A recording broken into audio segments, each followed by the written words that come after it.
कारबार होची लांच कारबार होची विभिन्न प्रकार दलाल ता भीतर पशिएकरी पिलांकर पैसा आदाय कर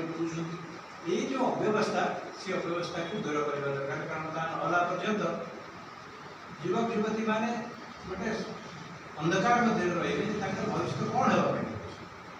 तेणु गेस्ट फैकल्टी सिस्टम जो अच्छी से गेस्ट फैकल्टी माध्यम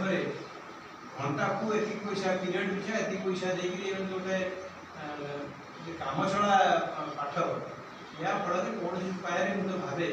ये उच्च शिक्षार उद्देश्य केवे साधि पार तेणु ये सिस्टमटा को बंद करवा दरकार द्वितीय कथा ये जो अधिकार जो एडवर्टाइजमेंट बाहरी ये एडवर्टाइजमेंट बाहरी non government aided college non government aided colleges जदि शिक्षक मान आवश्यकता अच्छी एसएसबी कौन ना कौन कारण लेक्चर टीचर मान दे पारना से स्थान में गेस्ट फैकल्टी गोटे काम चला व्यवस्था हिसाब से करने चिंता रही किंतु सरकार यदि थे पशे नाना प्रकार विभ्राट देखा विभ्राट कौन ना युड़िक प्रथम ये मैनेजमेंट जोड़ाक अच्छी पदवी से मैनेजमेंट यही गेस्ट फैकल्टी मान को अपॉइंटमेंट करे से आवश्यकता अनुଯାयी से रखते बर्तमान जदि से गोटे सेंट्रलाइज वे कर गोटे धारणा सृष्टि हम जे सरकार बोधवे आउ रेगुलर टीचर अपॉइंटमेंट कर सपक्ष में ना ये गोटे अत्यंत विपज्जनक व्यवस्था तेणु ये व्यवस्था सरकार प्रत्याहार करने दरकार एवं जदि गेस्ट फैकल्टी आवश्यकता रही कंसर्न कॉलेजेस मैनेजमेंट क्षमता देखिए आवश्यकता देखिए ड्यूटिकल लोकली अवेलेबल जो टीचर्स मैंने अच्छा से क्वालिफिकेशन देखिकी अभिज्ञता देखिकी से अपॉइंटमेंट करें किंतु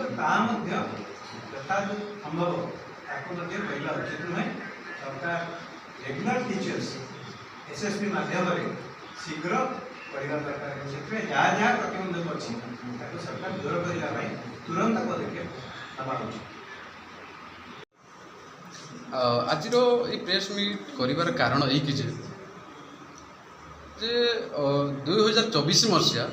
जून मास 4 तारिख में जितेबाला बीजेपी सरकार राज्य को आसिले से राजनेता मान से बहुत कौन उत्साहित सहित सेलिब्रेशन कले सेलिब्रेशन करने सहित से यहीटा भी कही जे डबल इंजिन डबल डेवलपमेंट किंतु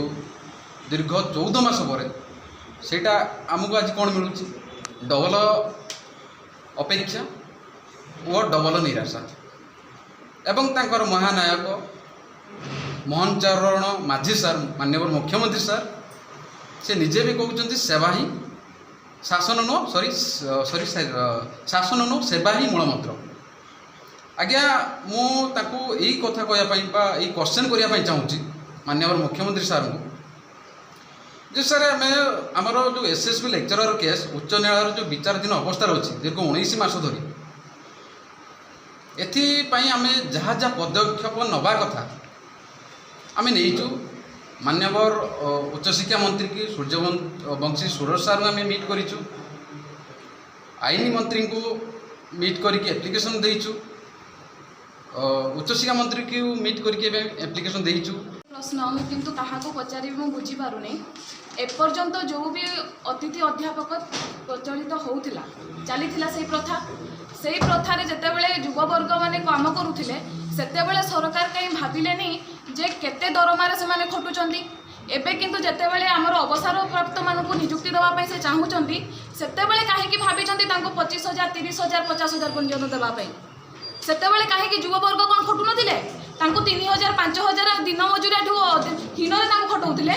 सेतेबेले काहे कि से कहिले नै कि सेमान को दिया जाओ सेति की दरमा सेमान को दिया जाओ पर डे हिसाब रे क्लास रे सेमान को पैसा सेटा मध्य भाविले नहीं एबे जेतेबेले अवसर प्राप्त जे कि 60 वर्ष पर्यंत सेमाने पैसा पाइले बहुत अत्यधिक मात्रा रे सेमाने दरमा उठैचंती एबे पुनी पेंशन पाउचंती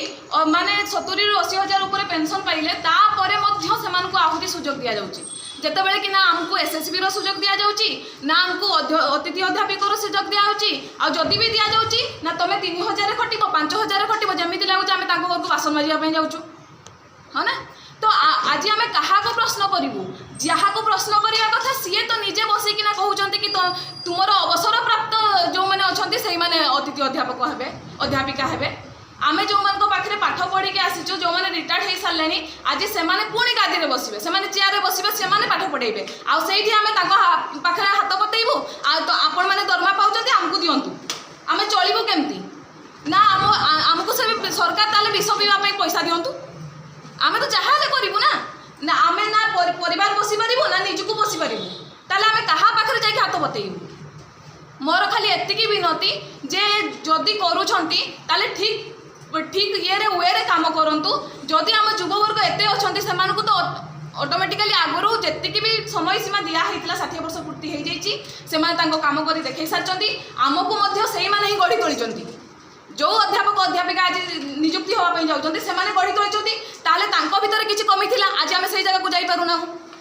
ହେଲା ସେଥିପାଇଁ ମୋର ଖାଲି ଗୋଟିଏ ହିଁ ସରକାରଙ୍କୁ ମାନେ ରିକ୍ୱେଷ୍ଟ ଯେ ସିଏ ଯଦି କରୁଛନ୍ତି ଅତିଥି ଅଧ୍ୟାପକ ହଉ ଏସ୍ଏସ୍ବି କୁ ପ୍ରଥମ ପ୍ରାୟୋରିଟି ଦିଆଯାଉ ଆମକୁ ସୁଯୋଗ ଦିଆଯାଉ ଆମେ ମଧ୍ୟ ରେଗୁଲାରାଇଜ୍ ଚାକିରି କରିକି ଦେଖେଇବୁ ଆମେ ମଧ୍ୟ ଆମର ଯେଉଁ ଅଛି ଭିତରେ ଟ୍ୟାଲେଣ୍ଟ ତାକୁ ମଧ୍ୟ ଦେଖେଇବୁ ଆଉ ଯଦି କରୁଛନ୍ତି ଗେଷ୍ଟ ଫ୍ୟାକଲ୍ଟି ନିହାତି ଦରକାର ହେଉଛି ତାହେଲେ ଯୁବବର୍ଗଙ୍କୁ ଦିଆଯାଉ ଏବଂ ଯେଉଁ ସେ ସାଲାରୀ ଏବେ କରିଛନ୍ତି ସେଇ ସାଲାରୀ ହିସାବରେ ଯୁବବର୍ଗଙ୍କୁ ଚାକିରି ଦିଆଯାଉ ନା କି ଆମର ରିଟାୟାରମେଣ୍ଟ ମାନଙ୍କୁ ଦିଆଯାଉ ସେମାନେ କ'ଣ କରିବେ ସେମାନେ ଆସିକି ଏମିତିରେ ବି ବହୁତ କିଛି କଲେଜ ଅଛି ସରକାର ଥରେ ଫିଲ୍ଡକୁ ବାହାରିକି ଦେଖନ୍ତୁ ଯେଉଁମାନେ ରିଟାୟାର୍ଡ ହେବା ପାଇଁ ଯାଉଛନ୍ତି ସେମାନେ ଚେୟାରରେ ବସିକି ଅର୍ଡର ଦେଉଛନ୍ତି